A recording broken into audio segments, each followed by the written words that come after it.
Hi guys, welcome back to Kpop Talks. I'm your host. Today we're gonna do the best Kpop albums of May 2024. You might say, why May? Well, because I wanted to drop it because I thought there was a lot of good music that came out during the month.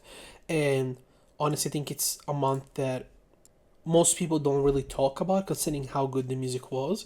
So I decided to make a video about it. I'll make obviously one about June this week, of course. And I don't think we should really waste too much time on it. I think we should get right into it because I think there's a lot of interesting music that came out that it's worth talking about.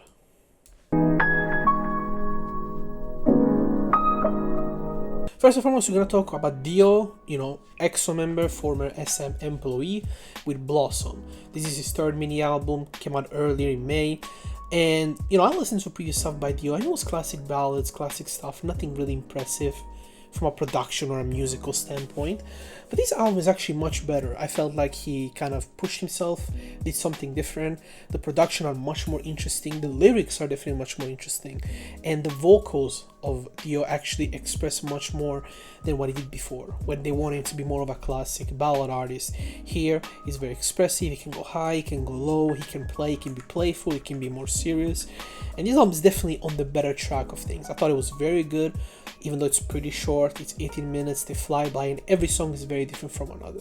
So I really enjoyed it. I thought the lyrics were really, probably not the best part, but the part that I was really surprised by how good it was, considering again the previous stuff Diaz release. So I'm really happy about it, and I think if you're a fan of Dio, or if you're a fan of solo artists from Korea, which I think, again, as I've said a million times, the last 3 years, individual artists from Korea are coming with some really good music that you deserve to listen to. Dio is definitely a guy that I can see becoming very good if he can keep on that trajectory. Next album I'm going to talk about, even though it came out the 30th of April, I listened to it in May, which is Extraordinary Heroes with Troubleshooting. I thought this was by far the best year of Extraordinary Heroes' short career. They've improved so much. Last year I had an album of theirs, I think, in the best list, but I find this album front to back is much better. It's more consistent, it has every aspect of what they want to be as a group. It's more serious, it's less, there's moments that are more dark, moments that are more playful. The vocals have gotten much better, they're more in control of their production, aesthetics and feeling. They're not playing around too much with trying to be more mainstream, even though they're having I think quite a bit of a success. So I'm happy for them. They have, I think, a very deserved career, and they feel real, which to me Day 6 never did, for example. Another huge surprise for me, and it's another short LP, actually not EP, and it's by Kino with If This Is Love, I Want a Refund. Now when I heard this title, I thought, okay, this is gonna be some cringe shit from K-pop. In reality, the album is really good. The productions are incredibly high quality, and Kino is really mastered himself as a solo artist. Like, he's convincing, but he sounds important. He has a lot of charisma on the track, and every song is really catchy. So this is one of my favorite EPs probably in 2 or 3 years that I've heard from Korea. It's consistently good front to back, and it doesn't have too much pretense of being something more, and I think the title really surprisingly really showcased that, right? It's simple, it doesn't take itself overly seriously, but it's still an album that tries to make the best quality music possible. So for me, it's an incredibly valuable album. I think an album that if you're a fan of K-pop, you cannot not listen to. Next, we have probably the best active girl group in K-pop, Triple S with Assemble 24.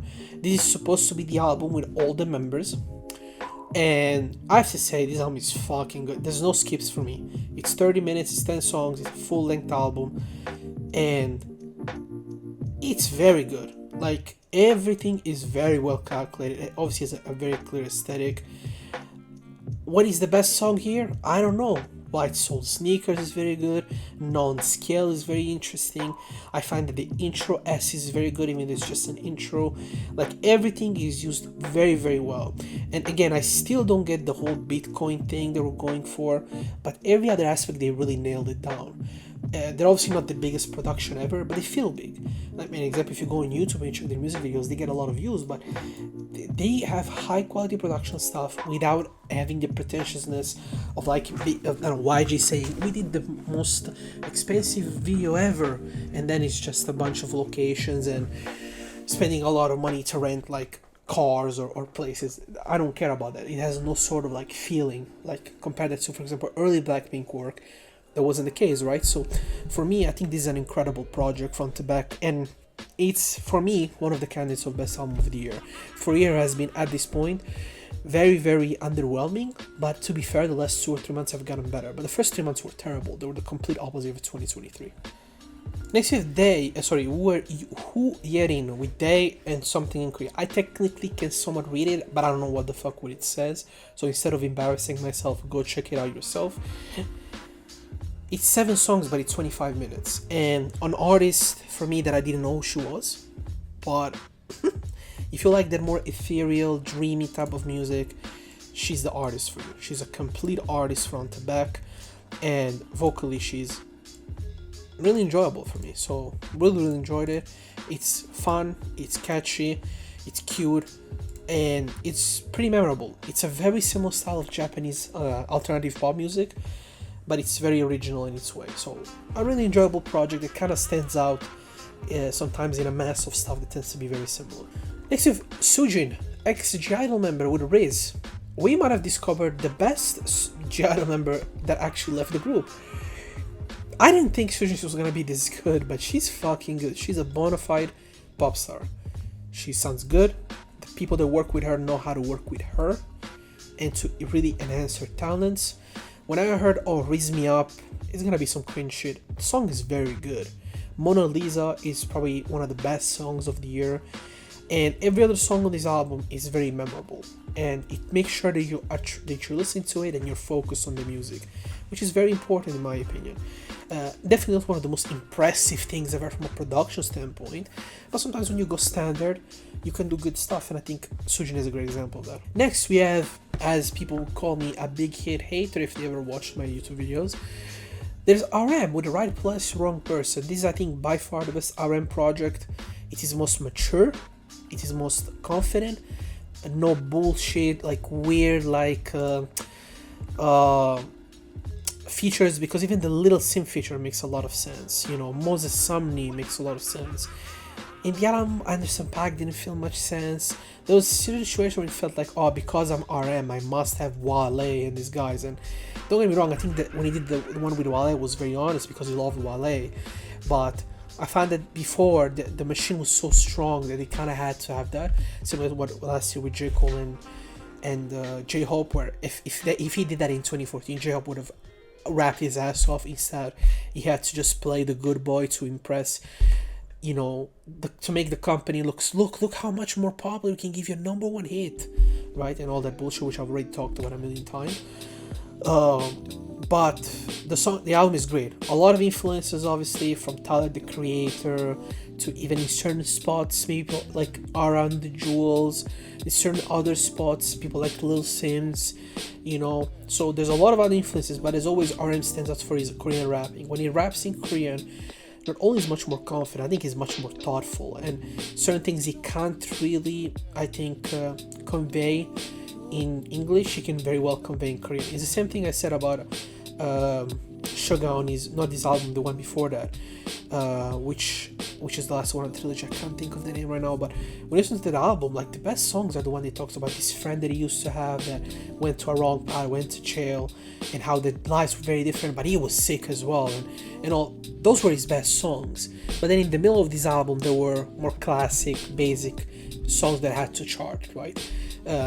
So to hear an artist outside of J-Hope, who's by far less popular than all of these guys, individually as a brand, even though he's doing great as a solo artist, he has matured much more faster than a lot of them. But it's nice to see RM picking up. Hopefully with Suga's next album, it will be the case as well.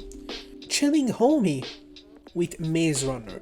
Now, Chilling Homie is an artist that I really, really like, but I also think Chilling Homie has a thing called inconsistency, where he can drop you something like Bad Neighbors in 2022. One of the most impressive examples of how you can take something like trap or a roadman style of English music, or what it's called, I forgot. Like, it's not trap, it's why am I blanking? Grime, okay, and taking that style of music and really working well. Again, Chilling Homie finding a great producer and making it full Korean, right? Of course, there's citations, there's certain stylistic things like you have to do, right, in the genre. Like, it's almost, I always give the example like death metal. It's called death metal, you have to mention death and stuff like that. But it's interesting that Chilling Homie has evolved so much that he became such a very good artist. But then he will drop in the same year A-Team, which was with Blase, and I love Blase, and I think Blase is an amazing artist. But, you know, oh, I forgot to talk about this. I'm gonna add it later, actually. But you listen to this and you're like, like, it's good. It's not perfect. But it's good, you know. But it's much less interesting. Then last year he didn't particularly drop anything. I think he dropped ETA, right, which was a pretty good song, but it was much more of a laid-back track. And this Maze Runner is fucking good, bro. Again, Chilling Homie with a bunch of friends on a production that hits hard, just rapping. Bro has a song with AJ Tracy, and he doesn't in any way look bad about it. You know, he has a song with Loco. I haven't heard Loco this good on a song in years. You know, the song he had with Haon, who I've criticized like a motherfucker because the guy is super inconsistent, and yet he drops such a good album. You know, by the way, Haon also had a good album this year with CK, in my opinion. After dropping the collaboration they did last year, which was terrible, which I think it was was it the worst album I heard? It was definitely top 3. But Howard dropped 2 albums this year and they were good. You know, I don't know if I'm gonna put on this video Casey tape. I've only heard it once while I was playing League. I would have to re-listen to it. I mean, anyway, at the end of the month we're gonna get the best albums of the year so far. But like, it just feels different. He feels better. He feels like he's more secure of himself, like less bullshit. Like, there's a period of time they were exaggerating with the bullshit objectively, like him and his concepts of, let's say, making more popular music, you know. So to see him do stuff like this is very good. And so to see him on an album, like, if I just look at the names, Loco, Octavian, who's pretty underrated, but he's fucking good. And he's an artist again. I think he's from where's the guy from? Let me check. I think he's English. No, is he American? I don't know where the fuck is this guy from. But anyway, this is great. Pac, again, an artist nobody knows. He's fucking good. Blase, obviously they fit well with each other. AJ Tracy, the song, oh my god, bro, War Crate featuring Michael Phantom. It's one of the best hip-hop tracks of the year.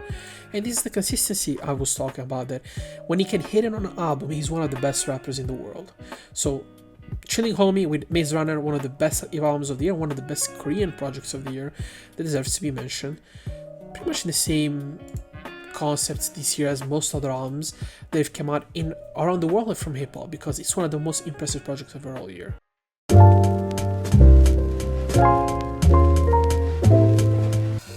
Anyway, these was the best albums of May. I think all different projects. We have solo, we have group.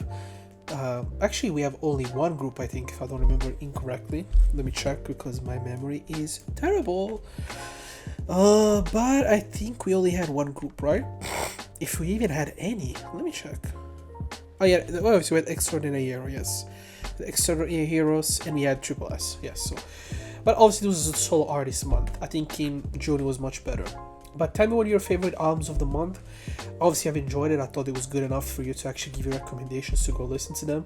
I really loved all these projects, and it made me really kind of get back into K-pop after 2 months of just pure shit, really. So thank you for watching, guys. Like, comment, share, and subscribe. We'll see each other in another new video. Thank you for watching. Goodbye.